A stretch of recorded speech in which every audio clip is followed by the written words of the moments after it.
That was a heart-stopping roller coaster of a Sunday night, wasn't it? We suffered a brutal loss on the scoreboard, felt absolute terror seeing a superstar rookie carted off the field, and yet, somehow, we are waking up today with hope, relief, and a massive opportunity right in front of us. Before we dive into the injury updates and the playoff chaos, do me a massive favor and hit that like button, share this with a fellow fan, and make sure you are subscribed so you never miss a beat. We have to start with the moment that made every single one of us hold our breath. Sunday night football against the 49ers, the lights are bright, the tension is high, and suddenly, Luther Burden III is down. He gets carted off.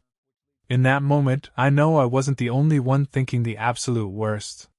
We're thinking knee, we're thinking ACL, we're thinking season over for one of the most electric rookies we have ever seen in this uniform. But take a deep breath, because the news is fantastic. It sounds like we dodged a massive bullet. The initial reports suggest it is not a major injury.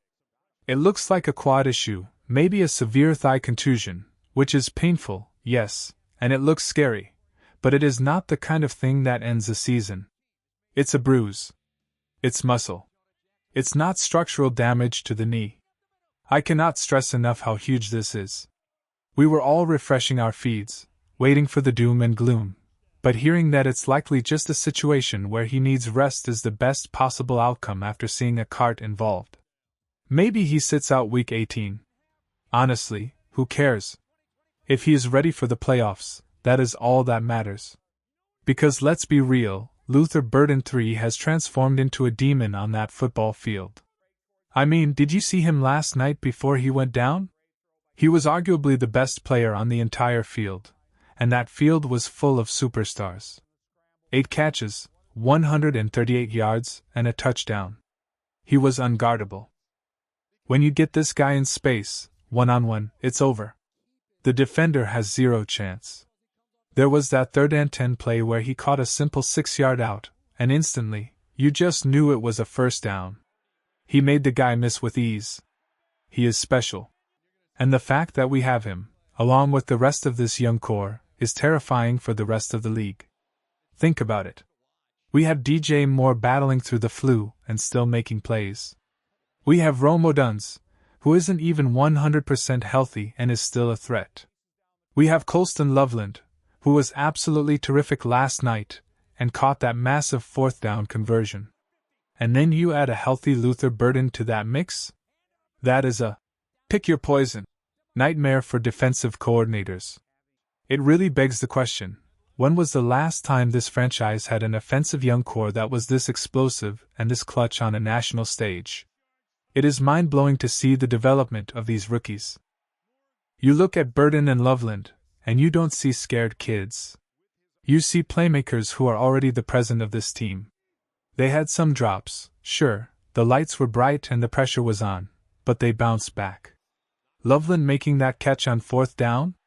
That is mental fortitude. That is what wins you playoff games. So, while the loss stings, and falling short in Santa Clara is frustrating, the fact that number 10 is going to be okay is the biggest win we could have asked for.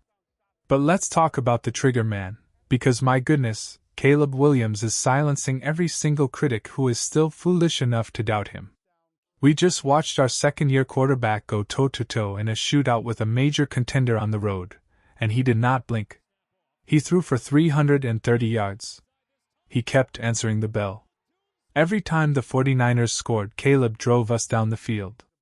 He was making explosive play after explosive play. There was a moment before the 2-minute drill where the camera panned to him, and he just had this soft smile. He wasn't panicked. He wasn't rattled. He was confident. He proved the truth is right again. This kid gives us a chance to win every single time he steps on the field. It felt like if we got stopped even once in that second half, we were going to get blown out by double digits because the defense was struggling. But Caleb didn't let that happen. He commanded the offense. He used the hard count to draw them off sides for a free play and a touchdown. He is manipulating defenses at the line of scrimmage like a 10-year vet. Even the final play that went sideways, the head coach took the blame for getting the play in late. That wasn't on Caleb.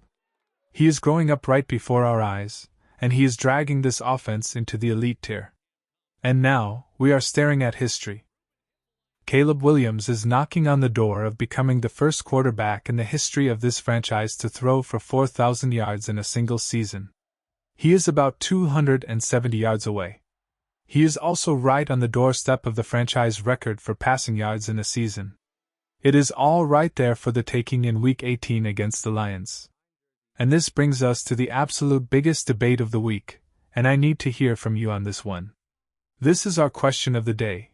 With the playoffs looming and the team banged up, do you play Caleb Williams and the starters against the Lions to chase the number 2 seed and the 4,000-yard record, or do you rest everyone to get healthy for the wild card round?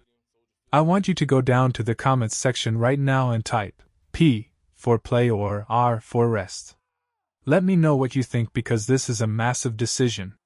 Personally, I have been going back and forth on this all morning. On one hand, you have the health factor. We just saw Burden go down.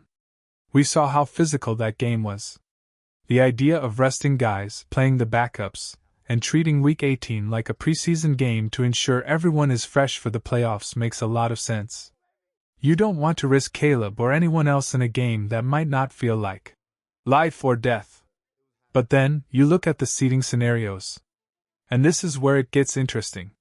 We are going to be either the 2 seed or the 3 seed. There is no other option. If we win, or if the Eagles lose, we get the 2 seed. If we lose and the Eagles win, we fall to the 3 seed. Why does that matter? Because of the opponent and the location.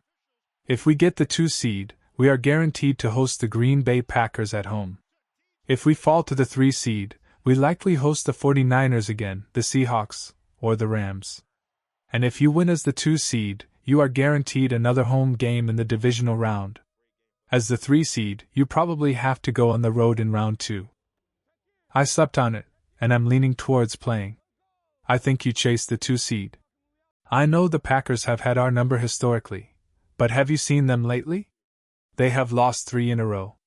They are dealing with major injuries. They look vulnerable. I would rather play a reeling Green Bay team at Soldier Field than face this 49ers team again, or a loaded Seahawks roster. Plus, the psychological boost of knocking the Packers out of the playoffs at home? You cannot put a price tag on that. And let's be honest, getting Caleb that 4,000-yard milestone would be the cherry on top. It would break a curse that has hung over this organization for decades. So, unless a guy is significantly injured, I say we suit up and we go for the throat. We play to win. However, we can't ignore the bad news that came out of Sunday night. While we celebrated Luther Burden being okay, our hearts broke for Noah Sewell. It looked bad in real time, and the reports are confirming our fears. It sounds like a torn Achilles. That is a season ender. It is devastating for a guy who is carving out a role, especially on special teams and as a depth linebacker. You hate to see it. He's entering the final year of his deal next season, and an injury like this puts his future in serious question. But this brings up a confusing point about our coaching staff and the linebacker rotation. Why in the world did DeMarco Jackson play 0 defensive snaps? The guy was Defensive Player of the Week recently. I know he was sick earlier in the week, but he was healthy enough to play special teams. Meanwhile, our starting linebackers, TJ Edwards and Tremaine Edmonds, did not play well last night. They struggled. If your high-paid starters are not getting it done, and you have a guy like Jackson who has been hot, you have to get him on the field. It makes no sense to have Noah Sewell out there over DeMarco Jackson at this stage of the season, especially when Jackson has proven he can change a game. Moving forward, especially with Sewell out, we need to see Jackson in the mix. If Edwards and Edmonds aren't performing, the coaching staff needs to have the guts to rotate in the guy who is making plays. We cannot afford bad linebacker play in the postseason. We need to figure that rotation out against the Lions this week. So, here is where we stand. We took a punch to the gut on Sunday night, but we are still standing. We are division champs. We have a quarterback playing at an MVP level. We have rookies who look like future Hall of Famers. And we have a shot to lock up the number 2 seed and bring the Packers into our house for a playoff showdown. The regular season finale is upon us, and the stakes are still high.